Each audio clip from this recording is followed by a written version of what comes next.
it's not anything to be ashamed of to say, well, it kind of looks like that structure's worked quite well for the entire duration of mankind, and so maybe we mess with it at our peril. You're hearing about family values from the childless and unmarried. Don't follow them.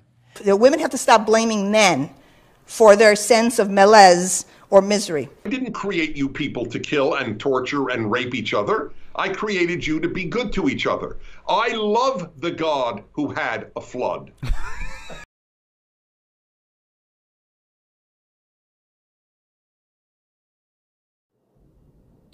Okay, so the whole Twitter thing with Jordan Peterson happened, where he basically said that after he accepts the nomination, or he gets the nomination, that Judge Kavanaugh should step down from the Supreme Court.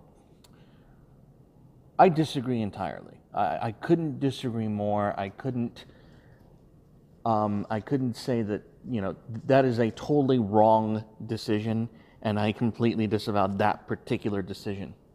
Now, what I don't like about it, and what really hit home for me, and why I'm not reacting the same way, and this really hit home for me.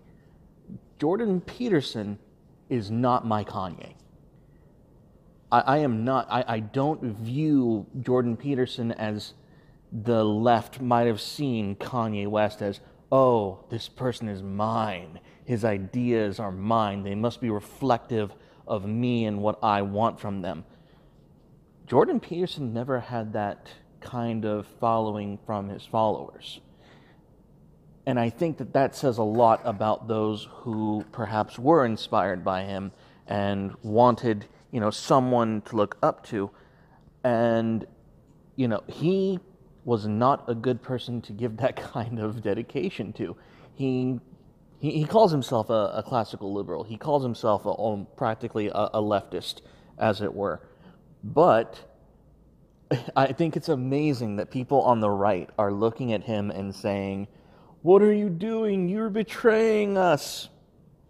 If you are saying that about Jordan Peterson after listening to him, you clearly weren't paying attention. You clearly have completely missed the point. You've completely jumped the shark.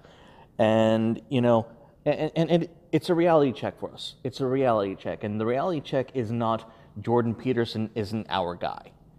No, the reality check is we need to look at those we idolize and realize, hey, we're better than the left because those that we like and listen to aren't beholden to us. That's why we're better than the left.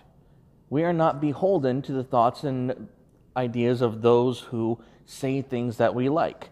The fact that we on the right tolerate other viewpoints or have people that say things we don't like is why we're better than them.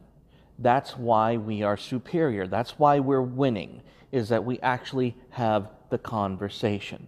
And the fact that we can have someone like Jordan Peterson who says all the nice and pretty things that we like about, you know, men being downtrodden in society, young men needing to be given a place, young men needing to have all of the things that, you know, they need to fix themselves. They need to clean their rooms. They need to get married and get good jobs and, you know, promote themselves and become contributors to society and, you know, conquer the chaos and be able to move forward in life in a productive way. Nothing Jordan Peterson has said today counteracts or demeans any of what he has said in the past. At all, under any circumstance. So this idea that we're going to jump on him when he says something that we don't like or something that is clearly wrong, in my estimation, I mean, you and I both know, or I hope you realize that, you know, appeasing the left is not an option. It's not an option. And he should have known better. He's a smart guy, and I disagree with him. And that's kind of the point. That really is the point. I am allowed to disagree with Jordan Peterson. I'm sure he thinks he thought it through. I'm sure he has his own reasons.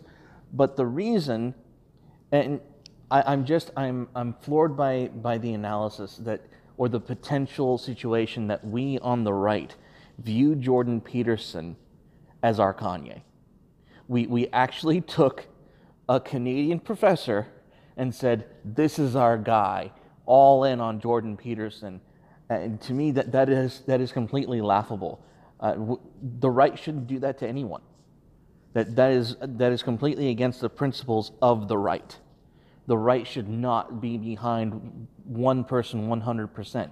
Shit, we didn't even give Steve Bannon that kind of clout. We don't give Donald Trump that clout. We don't give Ann Coulter that clout. There are things that people on the right disagree with Ann Coulter on, and she is the frozen ice queen of conservatism in America. We don't give Ann Coulter that leeway. We don't give Gavin McInnes. We don't give Milo. No one is a monolith for the right. And this autistic screeching that Jordan Peterson somehow betrayed us all because he said something that we didn't like, or that we thought that Jordan Peterson was our guy and that he should completely represent what we want him to represent, you missed the point. And we're better than that.